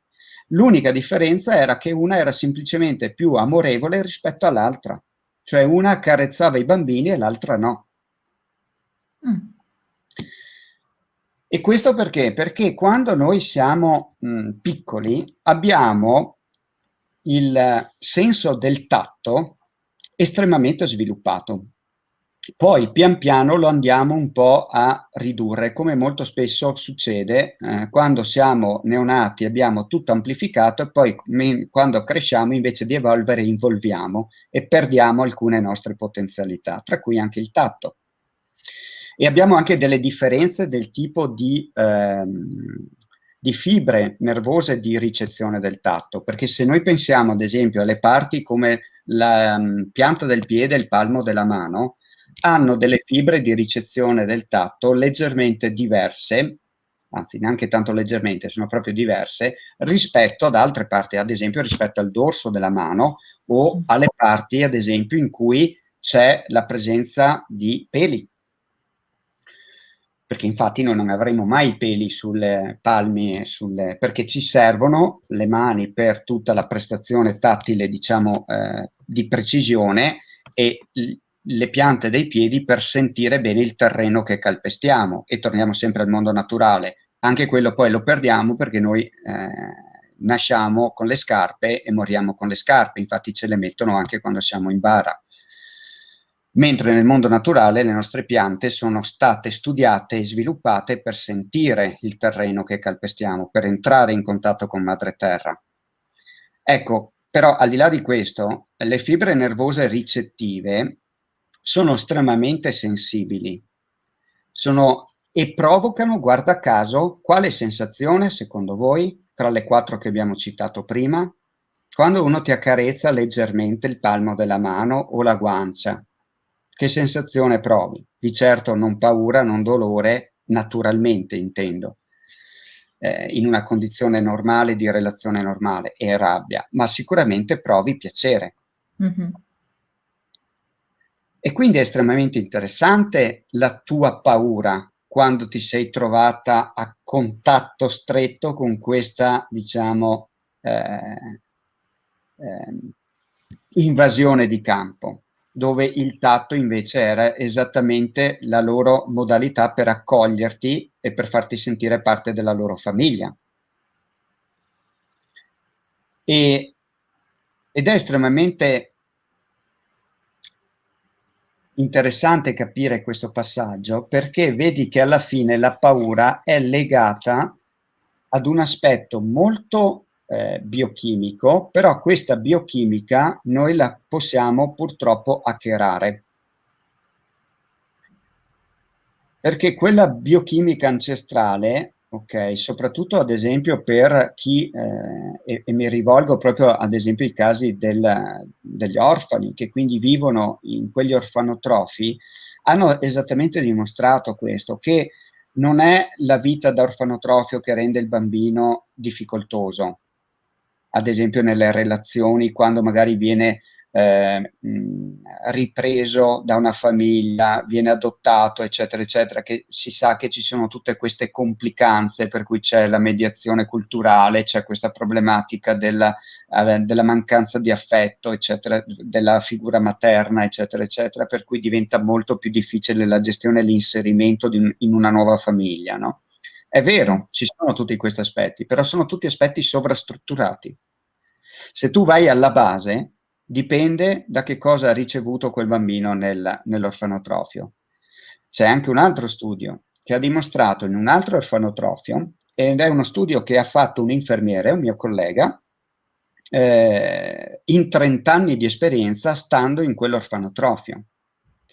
Perché hanno notato in 30 anni che, e quindi ne sono passati tanti di bambini, che c'erano sempre alcuni bambini che poi quando uscivano dall'orfanotrofio iniziavano la loro vita, diciamo, vera. Diventavano persone di successo, persone che riuscivano a portare avanti gli studi, a crearsi una carriera, a crearsi una famiglia, a crearsi insomma una dimensione di vita soddisfacente e dignitosa. Alcuni addirittura ad arrivare ad alte sfere a livello sociale, a livello professionale, eccetera, eccetera, e altri invece che rimanevano, passiamo ai termini, nei sottoborghi. E non capivano questa connessione, cioè perché alcuni ce la facevano e alcuni no. E magari quelli che ce la facevano erano quelli che lì, in orfanotrofio, avevano, tra virgolette, meno chance, perché erano quelli arrivati nelle condizioni peggiori, perché erano quelli che dal punto di vista fisico stavano peggio o che avevano subito magari abusi e violenze peggiori di altri, eppure quelli ce la facevano e gli altri no. Alla fine questo infermiere ha notato semplicemente che c'era una routine che favoriva questa dinamica. E qual era questa routine? Che tutti i bambini che si trovavano nella prima culla all'ingresso della camerata, e quindi dove c'era l'interruttore che accendevano e spegnevano tutti gli infermieri, i tutori, ogni volta che salivano, iniziavano o terminavano il turno di lavoro e quindi passavano di là e davano la carezza a questi bambini, mentre poi non avevano il tempo di andare ad accarezzare tutti gli altri. La differenza era quella, che tutti quei bambini che ce la facevano erano quei bambini che erano stati in quella prima culla. E l'unica differenza che c'era tra quella prima culla e tutte le altre è che quel bambino in quella culla riceveva le carezze a ogni cambio turno per ogni operatore che arrivava. Gli altri invece non le ricevevano perché non c'era tempo. Wow! Quindi il concetto del tocco ha portato anche qui a capire quanto importante, quanto viscerale sia il nostro comportamento e la nostra capacità anche di rispondere alla realtà. Ecco perché ti dico, mi piace pensare che quelle bambine invece non è che hanno perso la loro intimità, ma l'hanno trovata profondamente, essendo venute da te in quel modo. Sì, io ho detto che era come se non ce l'avessero, perché era talmente ridotta in Esatto, quel esatto, senso. esatto. Hanno cancellato appunto il margine, hanno tolto il muro, semplicemente perché non hanno più la paura di quel muro, perché l'hanno sviluppata. Quindi credo che quelle suore salesiane stiano facendo un bel lavoro, vista in quest'ottica qua. Sai cosa ho pensato anche io? Io ho aggiunto un elemento. Loro, quelle bambine, non hanno mai visto la tecnologia, non hanno mai usato un cellulare, non sanno cosa sia. Mhm. E quindi non hanno mai avuto uno strumento interposto tra loro e le altre persone, Certo. per esempio. Un'altra cosa che Condivido Sara, è esattamente quella iperstimolazione di cui ti parlavo prima del nostro mondo che ci siamo creati, il nostro mondo più artificiale. Perché se noi pensiamo, hai toccato un termine abbastanza forte, che anche qui aprirebbe uno scenario infinito di riflessioni, però se noi pensiamo appunto a quanto teniamo il cellulare in mano e a quante notizie negative accumuliamo attraverso questo strumento e quanto quindi attiviamo quel famoso sistema nervoso simpatico, è chiaro che in questa dimensione noi ci stiamo facendo del male da soli. Se invece quelle bambine, fortunatamente, pur nella loro disgrazia, nella loro situazione per noi, tra virgolette, difficile, hanno trovato solo persone, quindi hanno attivato il famoso social system engagement, attraverso persone amorevoli, hanno sviluppato quello e la loro percezione della paura è molto minore della nostra. Noi siamo dei paurosi, ma dei paurosi artificiali, dei paurosi che hanno costruito le loro paure e ne sono stati intrappolati, non sono più in grado di uscirne. Infatti, parte del mio lavoro oggi è quello di sbrigliare le persone da queste paure autocostruite, dalla capacità quindi di imparare soprattutto a che cosa esporsi, a quali stimoli producono la paura e a quali stimoli invece producono invece il piacere o comunque la sensazione di sicurezza, e quindi imparare a togliere tutto ciò che è inutile, che è superfluo, che non ti serve nella vita, nella conduzione della tua vita, nella realizzazione di quello che sei, di quello che vuoi fare, della tua attività, della tua famiglia, delle tue relazioni, e che non fa altro invece che essere un disturbo, un rumore di fondo che ti stimola solo paura, dolore, rabbia. Quindi se mi permettete, un consiglio che mi viene così spontaneo da dire è: spegniamo pure le televisioni, spegniamo pure i telegiornali, non guardiamo le dirette tutti i giorni con quei famosi numeri, perché già facendo questo siamo in grado di shiftare il nostro alert, di ridurlo e di dare più spazio invece a iniziare a provare qualche sensazione positiva, perché siamo capaci di provare sensazioni positive. È che se non gli lasciamo spazio di farlo, diventa molto difficile. Quindi dobbiamo creare spazio, dobbiamo svuotare un pochettino. Siamo in questo momento, posso dire che in qualche modo il titolo dell'intervento è stato spiegato per chi è riuscito a coglierlo, perché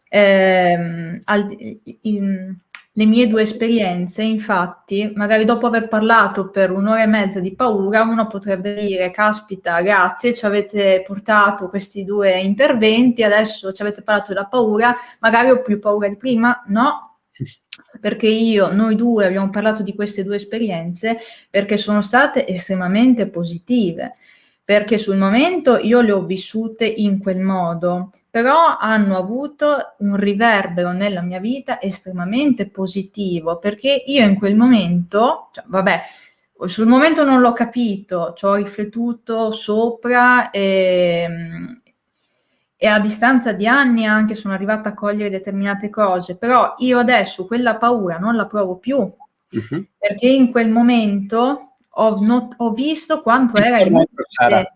Cosa? ti correggo, Sara, Dimmi. mi permetto, non è che non la Sì. provi più, è che la tieni di fianco e la utilizzi, la sfrutti, è una tua alleata, Positiva. l'hai trasformata in coraggio.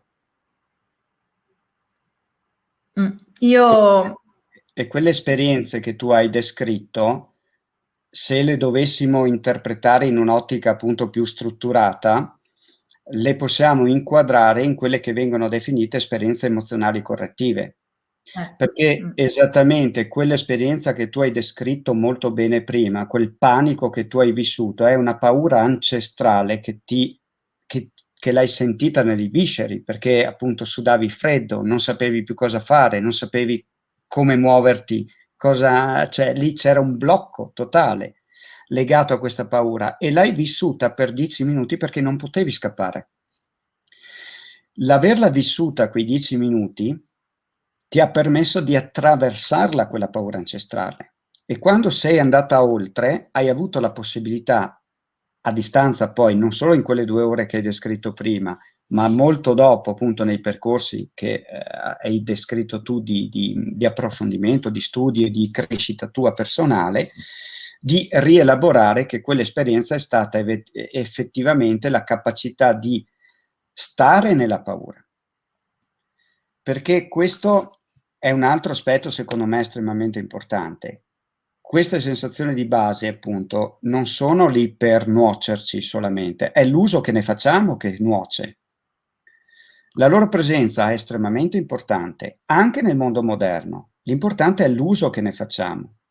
La capacità di stare nella paura, di vivere questa esperienza è estremamente utile. Però, come ho detto prima, Sara, c'è una differenza. Quando è più conveniente imparare a stare con questa dimensione? In quei 10 minuti lì tu eri consapevole che stavi provando la paura, ma non eri cosciente di che cosa ti stava succedendo realmente. E quindi è esattamente prima o dopo che noi possiamo intervenire in qualche modo. E intervenire per rielaborare, per interpretare l'esperienza della paura vissuta. E tu l'hai fatto con grande successo, proprio perché sei riuscita a trasformare quell'esperienza di paura molto forte, ok?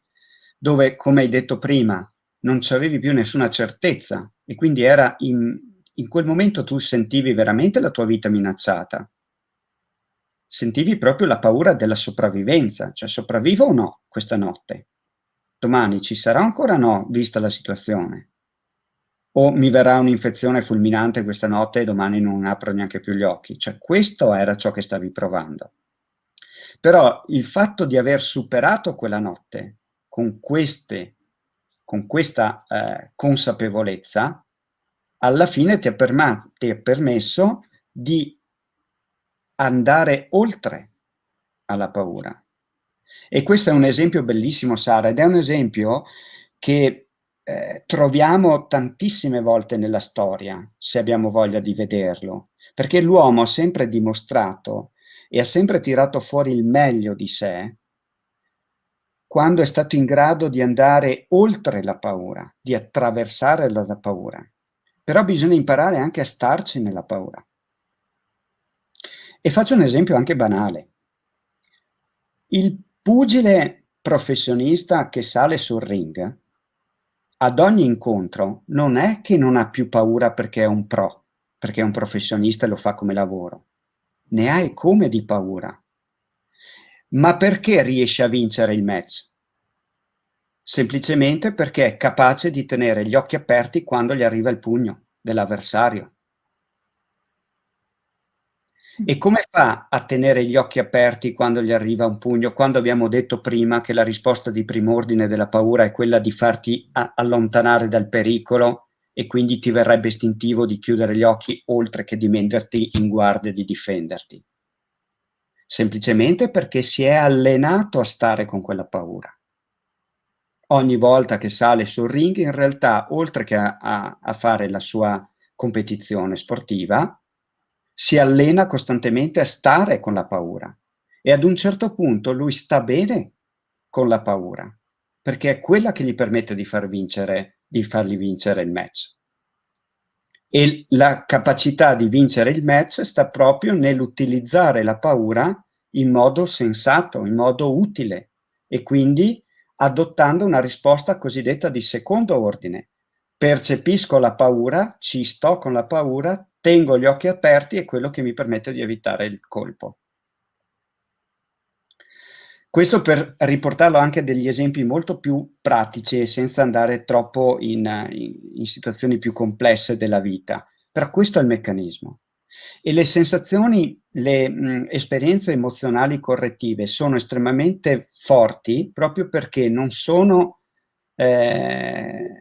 realizzate a livello di sovrastrutture, non sono realizzate a livello cognitivo, sono realizzate e incise direttamente nella nostra risposta biochimica. Resettiamo. E quindi abbiamo la capacità di resettare, esattamente. Noi abbiamo la capacità di resettare e la cosa più forte, e la paura è una di queste emozioni estremamente forti, abbiamo detto prima, è un'emozione viscerale, muove tutto l'asse, ok, partendo dal nervo vago, è estremamente viscerale. Ed è proprio perché è viscerale che è così forte, così potente ed è così capace di trasformarci e di migliorarci. Chi ha la possibilità, come hai avuto te, di affrontare delle paure e delle esperienze che magari qui in Italia non avresti affrontato, ti hanno permesso di scoprire un coraggio nell'attraversarla, nel passarla, nel sentirla, che non avresti magari mai trovato non facendo quell'esperienza.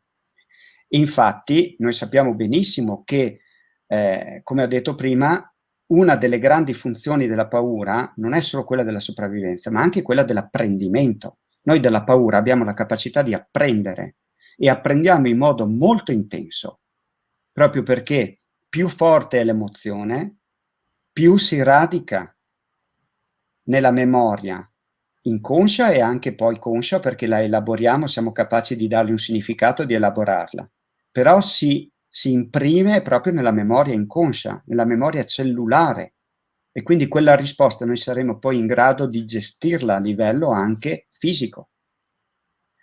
Ecco perché quei 10 minuti lì, in cui tu dal punto di vista fisico hai avuto una risposta incontrollata e potremmo dire, rispondere alla domanda che mi avevi fatto prima, che era disfunzionale, ok? In realtà è stata funzionale nell'ottica che dovevi passare attraverso quella dinamica disfunzionale per poter poi arrivare successivamente a rielaborarla e a trasformare quell'impronta forte che hai ricevuto in un qualcosa che adesso ti permette di vivere, anche dal punto di vista di risposta biochimica, in una modalità molto più aperta al mondo. Queste esperienze sono estremamente importanti. Non tutti avranno la possibilità di affrontare esperienze di questo tipo nella vita, a meno che uno non vada appunto a fare certi tipi di esperienze, non si esponga a certi tipi di esperienze o la vita gli offra delle sfide che lo portano a dover per forza in qualche modo cimentarsi con queste dimensioni. Però esiste anche la possibilità di allenare la capacità di stare con la paura per trasformarla in qualcos'altro, ed è esattamente parte dei percorsi che ad esempio faccio anch'io con le persone che si avvicinano al coaching con il mio metodo. Perché? Perché noi possiamo, come ho detto prima, sviluppare una coscienza, un'alta coscienza di noi stessi e la capacità quindi di poter poi allenarci a stare in quella dimensione, però in una modalità protetta.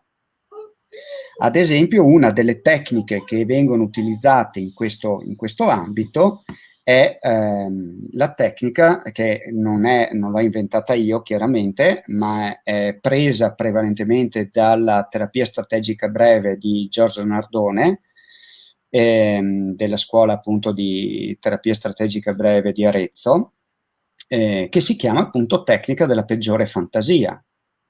Quindi se io ho in questo periodo un pensiero continuo, ricorrente, quasi ossessivo, che mi genera una sensazione di paura, legato ad una qualsiasi situazione di vita che sto vivendo, che può essere appunto legata agli eventi del mondo che stiamo attraversando, qualsiasi cosa, o esperienze personali, relazionali, private, di lavoro, qualsiasi cosa. E ho questa paura che continua praticamente a bersagliarmi tutto il giorno. E sento che mi sta facendo del male, ma non riesco a controllarla, anzi cerco in tutti i modi di evitare quella paura, è chiaro che sto andando nella direzione disfunzionale. E quindi quella paura mi sta distruggendo, sto consumando energie e rischio di ammalarmi per quella paura, perché cerco in ogni caso di evitarla. Invece io devo prendere il coraggio di prenderla per mano quella paura, portarla al me. E come faccio? Non quando sono lì nella situazione, quando sono fuori da quella situazione. Quindi se sono al lavoro e la paura è legata alla perdita del lavoro perché il mio capo non capisce quello che sto facendo, provo a prenderla in mano in un momento diverso, fuori da quell'ambito. E come posso farlo? Beh, ad esempio una pratica estremamente utile, come ripeto, la tecnica della peggiore fantasia, è quella di iniziare a prendere una penna in mano, un foglio bianco, seduto comodamente a casa mia in una situazione di assoluta certezza, di assoluta serenità e di assoluta sicurezza, e inizio a scrivere quella paura, a farla venire fuori attraverso delle parole. Quindi inizio a descrivere ciò che sto provando, ma non solo quello che sto provando, cerco proprio di andare a descrivere il contesto, la situazione, che cosa sta succedendo, che cosa può andare sempre peggio.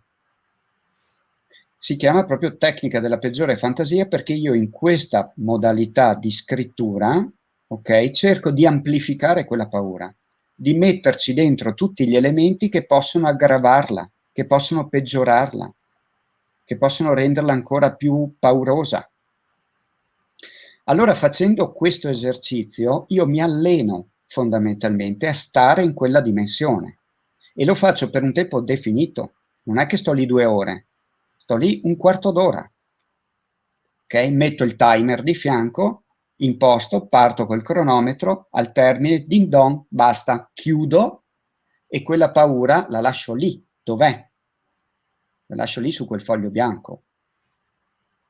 E questo esercizio non è che lo faccio una volta e poi il giorno dopo vado e affronto il mio capo bello sereno, tranquillo. No, non funziona così.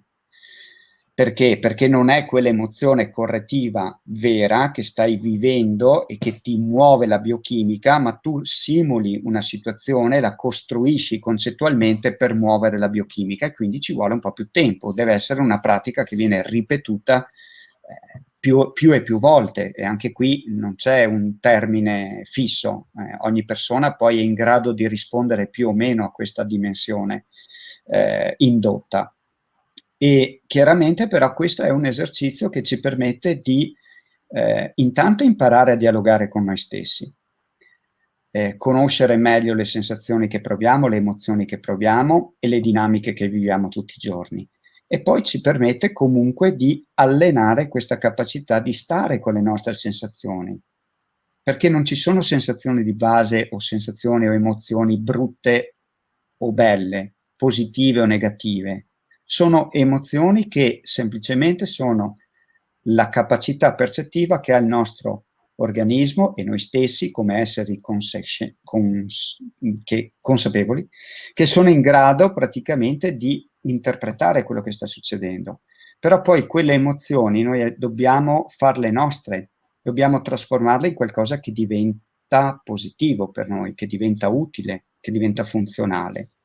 E visto che oggi non dobbiamo più fuggire dal leone quando proviamo paura, ma dobbiamo ottimizzare una situazione, utilizziamo quella paura per ottimizzare la situazione. Questo richiede comunque un minimo di lavoro su se stessi e questa è una responsabilità di ciascuno di noi. La paura che ci segue e che dobbiamo accettarla e che sta anche accanto a noi non è una metafora che mi è nuova.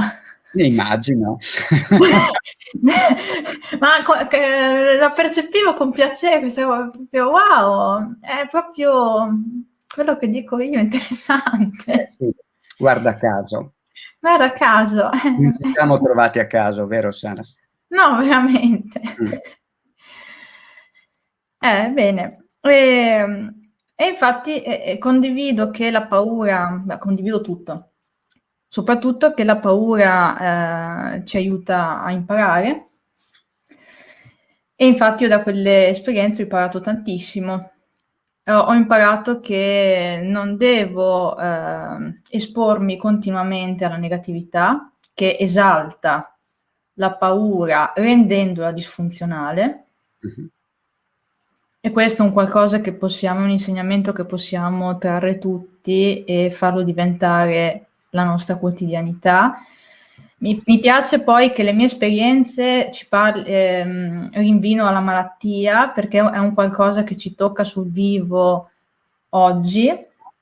Ripeto che io sono andata in un posto che mi prometteva tifo, malaria, epatite, e ci è saltato il volo, questo non l'avevo ancora detto, ci è saltato il volo a causa della peste bubbonica aviaria che stava dilagando, c'è proprio saltato il volo, c'erano 400 casi in ospedale ad Antananarivo di peste bubbonica a 13 km da noi. Quindi non è che io lo dico alla leggera tutto quello che lo dico, io mi sono vista potenzialmente la morte di fronte, perché poi non era l'Italia, appunto, se lì ti prendi qualcosa fai fatica a gestirlo. E però appunto ne sono uscita, ho visto che quella paura che avevo amplificato non mi portava a nulla, cioè nel senso che la paura andava bene, ma non come la stavo vivendo io, che era limitativa e basta, ed era ingiustificata, ed era il risultato di un'esposizione eccessiva alla negatività e alla mia visione della realtà. Perché la nostra paura, tanta della nostra paura nasce da lì, Esatto. Non dal problema in sé, ma dal modo in cui io mi relaziono, mi interfaccio col problema. Sì, assolutamente vero, Sara. Infatti oggigiorno la paura, perché la paura ha due dimensioni, ha la dimensione fisica e ha la dimensione psicologica. mentale. Oggi la paura prevalentemente, ok, viene esperita dal punto di vista psicologico e mentale, quindi è frutto dell'immaginazione, è frutto della nostra testa, della nostra mente e quindi della nostra interpretazione. È vero anche che puoi ritornare, come è successo a te, alla realtà più ancestrale e quindi rivivere la paura dal punto di vista fisico. Ecco perché è importante il tocco, no? Il contatto, perché ti ha rimesso in connessione con una paura molto più ancestrale. L'hai descritto anche nella seconda esperienza, quando toccavi i muri sporchi, no? Che non li vedevi ma li toccavi, quindi di nuovo il tatto, di nuovo questo senso ancestrale che ti porta a non sapere dove sei. Ecco, queste esperienze le hai vissute chiaramente in modo così intenso che poi ti hanno permesso di aprire gli occhi e vedere che quella realtà poi non era così devastante perché sei sopravvissuta, anzi, sono diventate motivo per te di crescita, di miglioramento, di capacità di affrontare le cose in modo diverso e di spegnere quella paura che avevi inizialmente, che era solo frutto della tua mente. Per cui hai vissuto la paura vera per spegnere quella mentale. Non siamo costretti a vivere delle paure vere per spegnere quelle mentali, abbiamo la possibilità di fare appunto dei percorsi di questo tipo. Adesso io oggi ho solo citato questa tecnica qua, ma per dire abbiamo la possibilità, possiamo stare in natura, possiamo decidere a che stimoli esporci, possiamo decidere che persone frequentare, possiamo decidere, possiamo meditare, possiamo fare la mindfulness, possiamo fare sport, possiamo fare tantissime cose per andare a creare stimoli che ci fanno andare nella direzione della piacevolezza e non in quella della paura e quindi della difesa a tutti i costi. Perché noi siamo qui per vivere, per espanderci, non per difenderci e chiuderci. Sta a noi da che parte voler stare.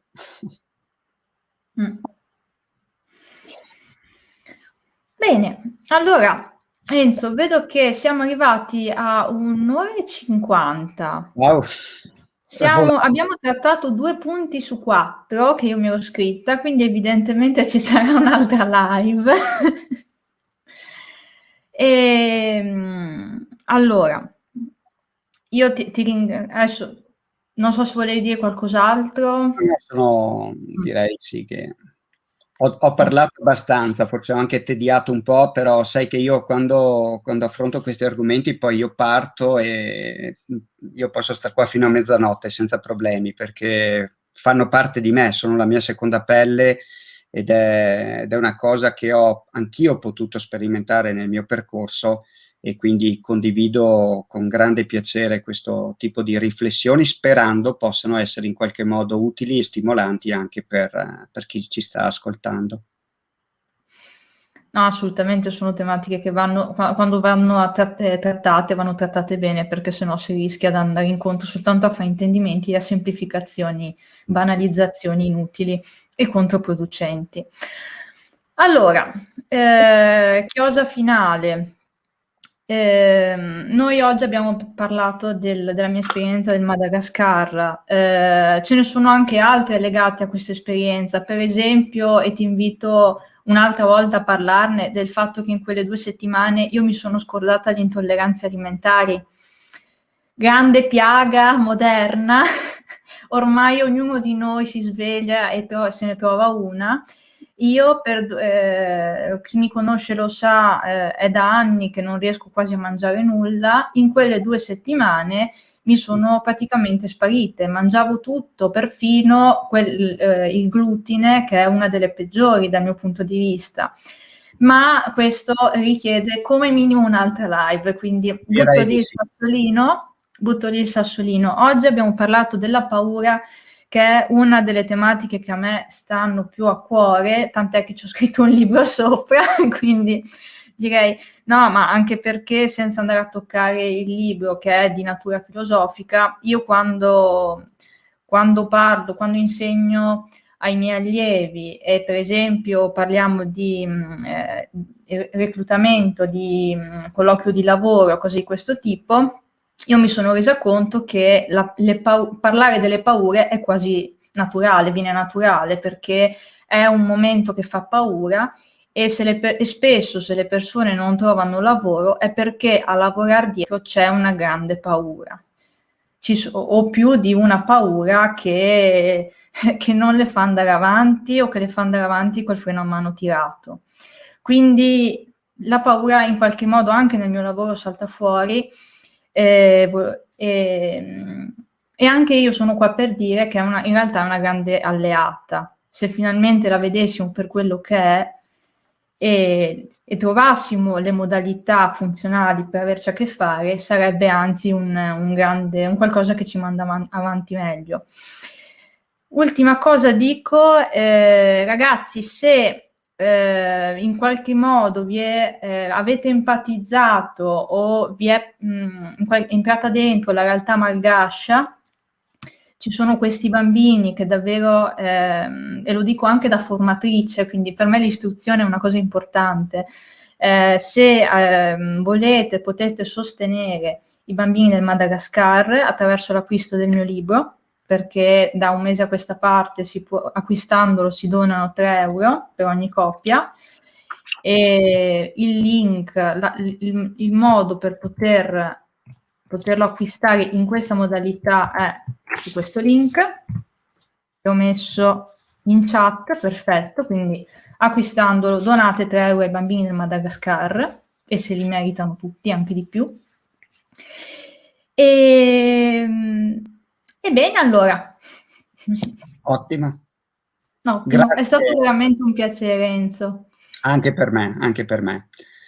È stata una bella chiacchierata, piacevolissima, e felice di averla condivisa con tutti voi.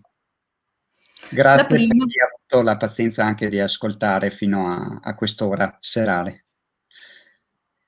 Benissimo, e questo probabilmente sarà il primo di un'altra serie di incontri. Ragazzi, se tra l'altro, per chi ci sta ancora ascoltando, se avete dei suggerimenti, se avete delle richieste, se volete affrontare delle tematiche, approfondire qualcosa che è stato detto oggi, scrivetelo pure nei commenti, così magari programmiamo in questo senso altre dirette, volentieri.